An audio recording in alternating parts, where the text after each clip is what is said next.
Hello Priyan, আসসালামু আলাইকুম। সবাই কেমন আছেন বন্ধুরা?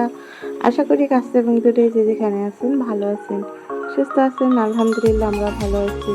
চলে আসলাম একটা নতুন খুব মজাদার রেসিপি নিয়ে। এখানে আমি শুকনা মরিচ এবং রসুনের ভর্তা করব। তো এখানে শুকনা মরিচ আর রসুন নিয়ে নিয়েছি। অবশ্যই সম্পূর্ণ ভিডিও দেখার অনুরোধ থাকবে। আর এমন ভর্তা বানাবো আজকে, তোমরা ট্রাই করলে অবশ্যই কিন্তু চেটেপুটে খেতে পারবে।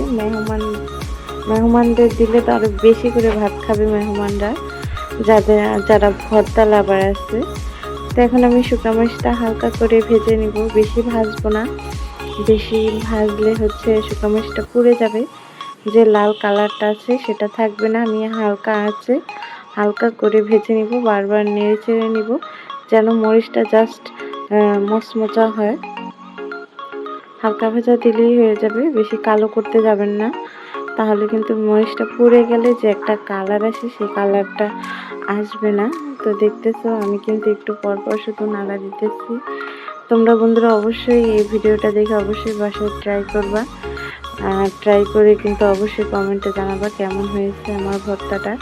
তোমাদের কোনো উপকার হয়েছে কিনা অবশ্যই কমেন্ট করে জানাবা। তো দেখতেছি আমি কিন্তু অনবরত শুধু নাড়তেছি, জাস্ট পুড়ে যেন না যায় মরিচটা। পুড়ে গেলে আর সেই কালারটা সুন্দর আসে না। এখন আমি কিন্তু উঠিয়ে নিলাম, ভাজা শেষ। এখন আমি রসুনটা হালকা ভাজা দিয়ে নিব আর পেঁয়াজটা। তোমরা চাইলে পেঁয়াজ দিতেও পারো, নাও দিতে পারো, এটা তোমাদের ইচ্ছা। আমি একটা পেঁয়াজ দিয়েছি আর রসুনগুলো সব খোসা ছাড়িয়ে নিয়েছি। ইন্ডিয়ান রসুন এটা। আর তোমরা চাইলে দেশি রসুন দিয়েও করতে পারো, যে কোনো রসুন হলেই হবে। তো আমি এখন রসুন আর পেঁয়াজটা হালকা করে ভেজে নিব।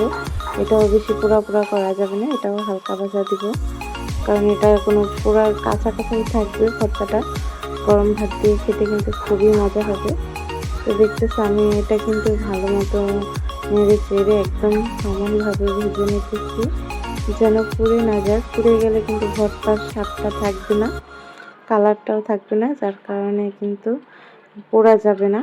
আস্তে আস্তে করে ভেজে নিতে হবে সুন্দর করে, কালারটাও থাকবে আর ভাজাও হবে।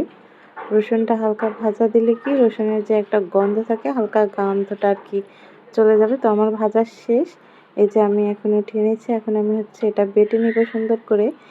এই ভর্তায় কিন্তু কোনো পানি অ্যাড করব না বন্ধুরা, শুধুমাত্র লবণ, পরিমাণ মতো লবণ দিয়ে সুন্দর করে বেটে নিব। আমি কিন্তু বাটতেছি খুব সুন্দর করে, আর এক বাটায় কিন্তু এটা হবে না, যেহেতু এগুলো হচ্ছে ভালো করে ভেজে নেই নাই, কাঁচা কাঁচা আছে, তার কারণে কিন্তু এক বাটাতে আর কি হবে না। 2-3 বার বাটা দিতে হবে। আর ভর্তাটা কিন্তু একদম মানে মিহিন করতে হবে, তাছাড়া কিন্তু ভাত দিয়ে খেতে পারবে না। ভর্তাটা একদম মিহিন করে ভাজতে হবে। তো আমার এক বাটা দেওয়া হয়ে গেছে, আর কোনো পানি অ্যাড করি নাই। ভর্তায় কিন্তু অটোমেটিক পানি চলে এসেছে লবণের কারণে। জাস্ট লবণটা দেওয়াতে কিন্তু লবণের পানিটা ছেড়ে দিছে, যার কারণে হচ্ছে কোনো পানির প্রয়োজন হয় না। তো এখন এই যে দেখতেছে একদম নিমিষ হয়ে গেছে, কিন্তু আমার আর বাটা দিতে হবে না, এই বাটাই আমার হয়ে যাবে। সুন্দর করে বেটে নিতেছি। তোমরা চাইলে ব্যালেন্ডও করতে পারো, বেশি করে দিয়ে ব্যালেন্ডার করে নিতে পারো, যার যেভাবে ইচ্ছা। আর পাটায় হচ্ছে ভর্তা বানালে কিন্তু পাটার ভর্তার স্বাদটা অন্যরকম আসে, খেতে খুবই মজাদার হয়, সুস্বাদু হয় পাটায় ভর্তা। তোমরা ট্রাই করে দেখতে পারো।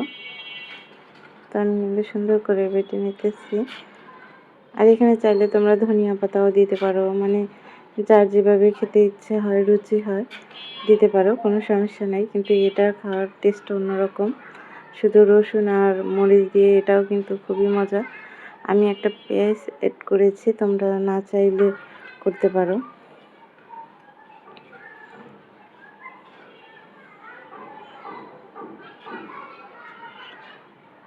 তো আমার বাটাটা প্রায় শেষ, দেখতেছি একদম নিমিষ করে বেটে ফেলেছি, সুন্দর করে বাটা হয়ে গেছে। এখন আমি সুন্দর করে এখন বাটা থেকে ভর্তাগুলো উঠিয়ে নিব, গরম ভাত দিয়ে খাবো।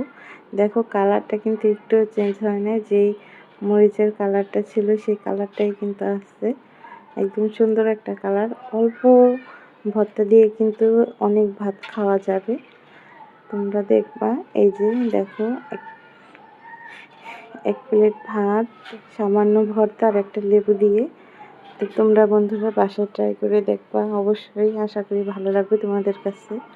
তো আজকের ভিডিওটা এই পর্যন্তই। যে যেখানে থাকবেন ভালো থাকবেন, সুস্থ থাকবেন, আমাদের জন্য দোয়া করবেন। আল্লাহ হাফেজ, আসসালামু আলাইকুম।